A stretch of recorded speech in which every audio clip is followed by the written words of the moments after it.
Assalamualaikum warahmatullahi wabarakatuh. Sesi kali ini saya ingin sharing 10 hal yang kalian siapkan ketika kalian ingin datang ke China untuk studi. Yang pertama yang harus kalian siapkan adalah dokumen.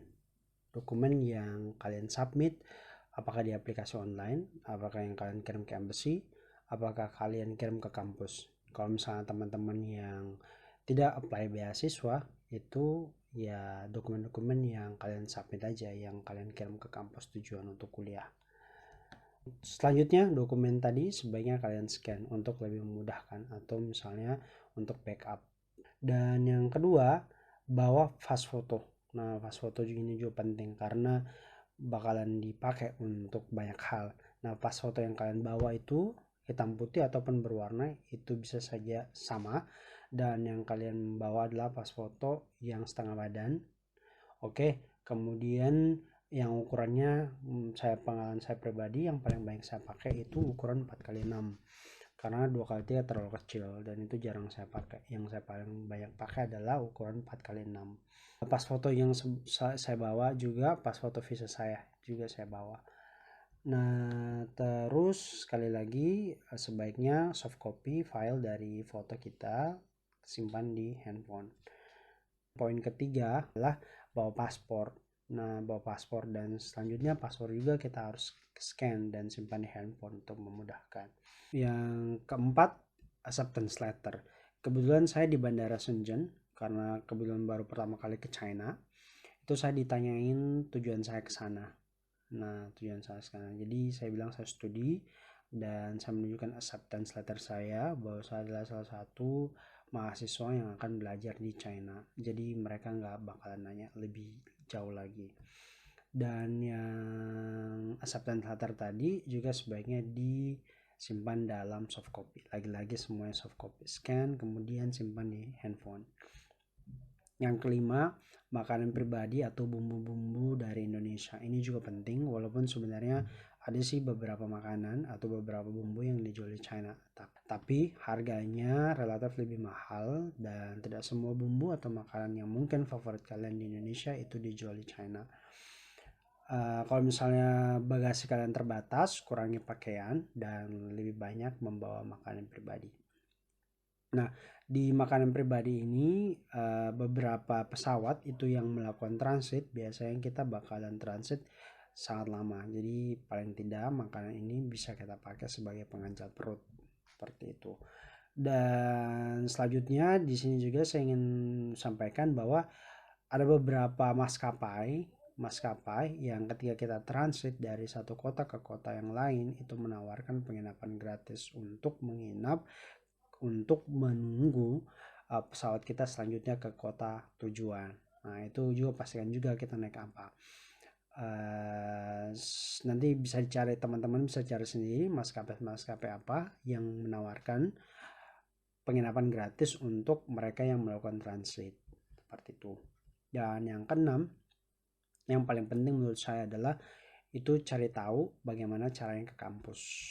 Ada beberapa alternatif yang bisa kalian lakukan, yaitu yang pertama menurut saya adalah cari informasi sendiri. Semua informasi tentang kampus kalian kamu cari sendiri, alamatnya di mana, dan pastikan semuanya dalam berbahasa Mandarin. Itu sangat penting. Dan yang kedua, itu kalian juga bisa tanya ke bagian internasional kampus. Itu kalian ada fasilitas jemput dari bandara apa enggak. Oke, yang kedua itu. Dan yang ketiga, kalian juga bisa hubungi langsung profesor atau supervisor kamu yang nanti akan membimbing kamu ketika kamu melakukan studi. Ini untuk S2 dan S3. Kalau misalnya satu, otomatis nggak ada profesor langsung ya. Nah, itu juga pastikan apakah mereka juga menyiapkan penjemputan atau enggak. Yang keempat itu kita bisa bertanya kepada perhimpunan mahasiswa Indonesia dari cabang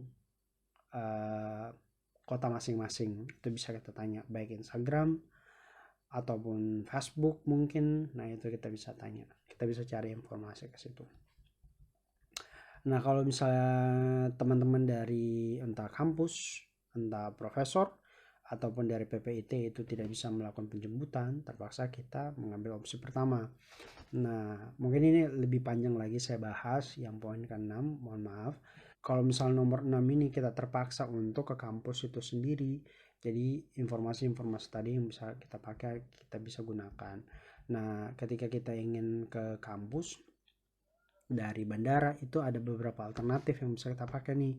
Yang pertama kita bisa pakai taksi bandara otomatis. Taksi bandara otomatis yang tadi saya bilang bahwa kita udah menyiapkan alamat yang bertuliskan Mandarin, itu penting ya, jangan bahasa Inggris, pastinya yang Mandarin, semua harus Mandarin. Yang pertama. Yang kedua, kita bisa install aplikasi Didi. Ini aplikasi ini ada versi berbahasa Inggris yang kita bisa download.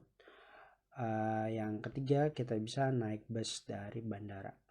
Nah, oke, kita bahas dulu nih yang pertama, taksi bandara. Yang seperti saya sampaikan yang pertama, bahwa semuanya harus berbahasa Mandarin. Jadi semuanya itu karena drivernya nggak bakal ngerti bahasa Inggris. Jadi semua harus teruslah bahasa Mandarin. Kamu harus pastikan itu. Dan kedua, Didi.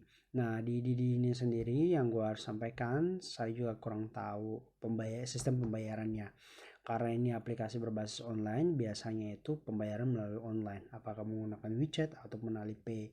Untuk menggunakan uang tunai, sampai sekarang saya belum tahu apakah bisa atau enggak. Itu.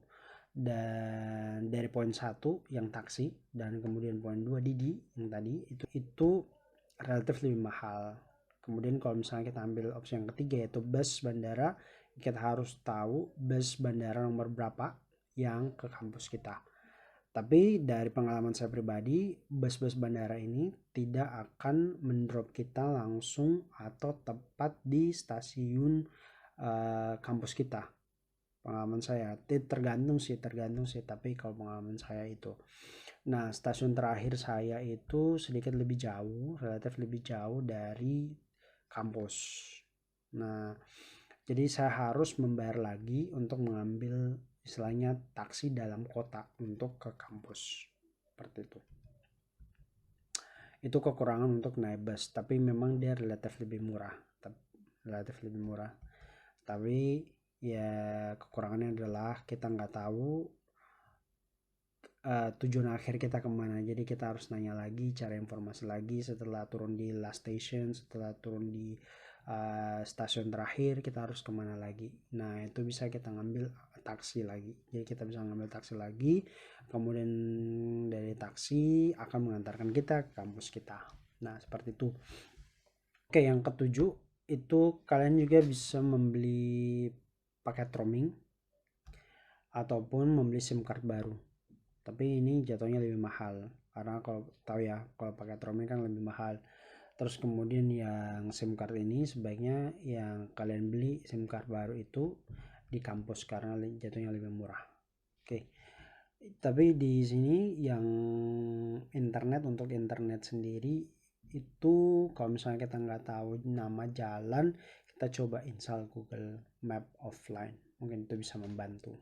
Nah, setelah kalian punya internet mungkin segala macam, yang kalian harus siapkan adalah install VPN di HP. Kenapa VPN dibutuhkan di China? Karena produk Facebook dan produk Google itu diblokir di China. Oke, itu blokir. Nah, VPN yang kalian pakai itu sebaiknya VPN yang berbayar karena beberapa VPN yang gratis itu cenderung sangat lemah. Kalau misalnya kalian terpaksa menggunakan yang gratis, pastikan dulu teman-teman yang di China itu VPN apa yang berfungsi atau bekerja yang baik. Oke, selanjutnya yang nomor 9 adalah install Baidu Maps atau eMaps. Nah, di sini walaupun kalian nggak bisa bahasa Mandarin, ini mungkin bisa menjadi alternatif untuk digunakan sebagai pengganti Google Map. Nomor 10, tidak semua orang bisa berbahasa Inggris, jadi gunakan advance seperti translator, sangat membantu. Oke, bagi teman-teman yang ingin bertanya, khususnya teman-teman yang ingin datang ke Harbin, khususnya ke HIT, itu boleh hubungin saya melalui komentar. Kalau misalnya teman-teman berada di wilayah lain atau kota lain, itu saran saya menghubungi PPIT cabang masing-masing. Oke, sekian dari saya. Terima kasih. Assalamualaikum warahmatullahi wabarakatuh.